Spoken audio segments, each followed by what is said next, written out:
Hello, everybody. Welcome back into the Flywheel Studio. Today, I am with my friend, colleague, Stephania. Hi, Stephania. How are Hello, I'm great and I'm excited. you? Fabulous.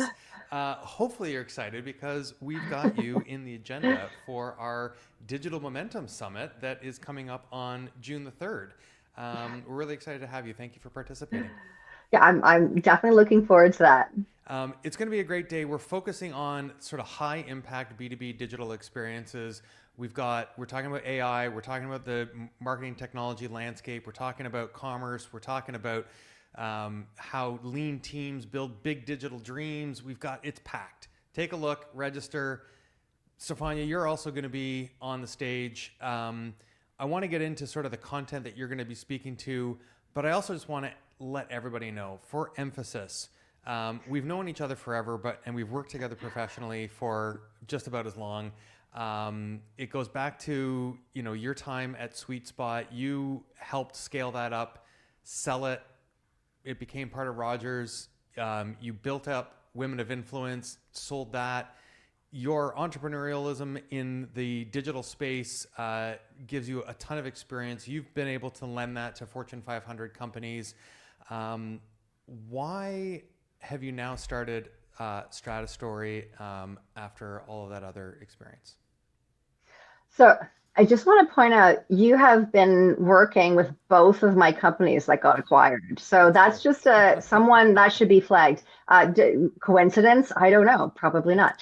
So how I got here. So I've spent sort of 25 years of my career focused on what I like to refer to as storytelling. But for me, it's not, nobody should look at this as once upon a time. For me, Right. storytelling has always meant how to communicate a value, an idea, a core concept. It is about, in the context of what I do now, what is the value proposition, the thing that you need to put out into the world for them to come to you for whatever it is that you do. And so I did this in my own companies and working in marketing, copywriting, journalism.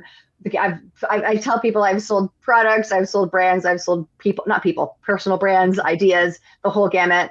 And what I started recognizing is that a lot of the people in the space, including the Fortune 500 companies I've had Yep. the opportunity to work with, they start by saying, okay, I'm going to define my unique value proposition. But that's a thing that they sort of do as an exercise and then it sits somewhere on a shelf. And then they go away and they say, oh, okay, we need a social media strategy. Let's figure out how many times a day we post and whether we're on Instagram or LinkedIn, or no, we should be in both. And then how much money should we spend? And they treat those two things sort of like they're siloed decisions. And what I am trying to do, my evangelism is for people to understand the connection and the strategy of this decision of what you're doing, the thing that you do to get the story out must begin with this piece of what is the story I'm trying to tell. And there is a very specific row that if you treat them like they're not actually connected instead of a path, you will lose the plot somewhere along the way and you will create a lot of noise and also not efficiently get to whatever it is your goals are, whether that's connection, conversion, loyalty, you name it. Well, great. So it sounds like we've just taught everybody everything they need to know. But I know I do, yeah. that it's so much deeper than that. You've got some tools, you've got some resources to sort of amplify the effectiveness and understanding of what you're talking about.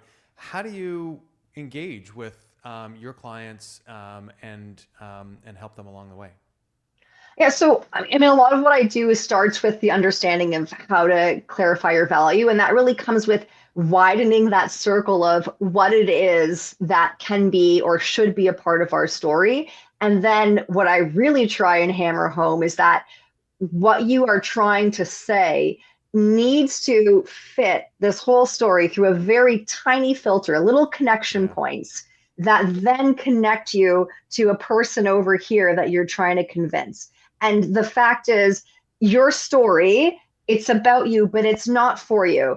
Yeah. They don't care that much about your story. They just care how your story fits into their story. So if you come at marketing from a lens of, I want to shout my story at the rooftops, and not from the lens of, this person only cares about them, and you got to speak directly to them through a filter, by the way, that is in some ways smaller than you think it is, because it can be a product page, it can be a single line of a Google review, it can be a conversation when you're not in the room, but it could be a full website. All of those are opportunities to communicate that story, but the filter is not something where you can say, I'm going to give them the whole 24-hour documentary in a bite. Right. You only have the opportunity to give them clues, and you have to understand that they will use those clues to fill in the blanks of your story.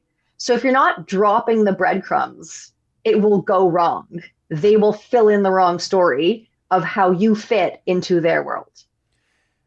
It is not, it is about you. It is not for you. Exactly. I love that. Yeah. And it's about dropping clues. I think a lot of times you sort of think about this content strategy in a very linear fashion, and we sort of forget that our audience is not starting at the front of the book. They're engaging with us, different touch points along the way, social media, a quick landing page, an email message, their own research, product information, service delivery, the information they get after they become a client. And what I like about the way that you come at this, and I'll go back to the point you made right at the start of our conversation, this is not about storytelling. This is about being really strategic with how your narrative is packaged and delivered. Yeah, and understanding how it is consumed.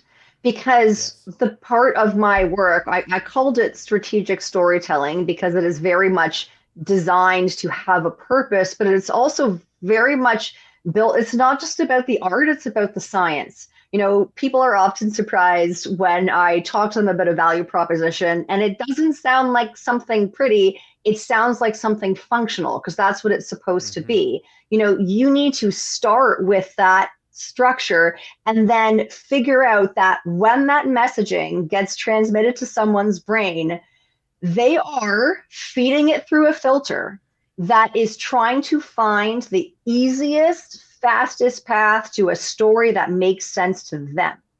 And that is not a process that can be based entirely in fact. It is by design married to emotion as well.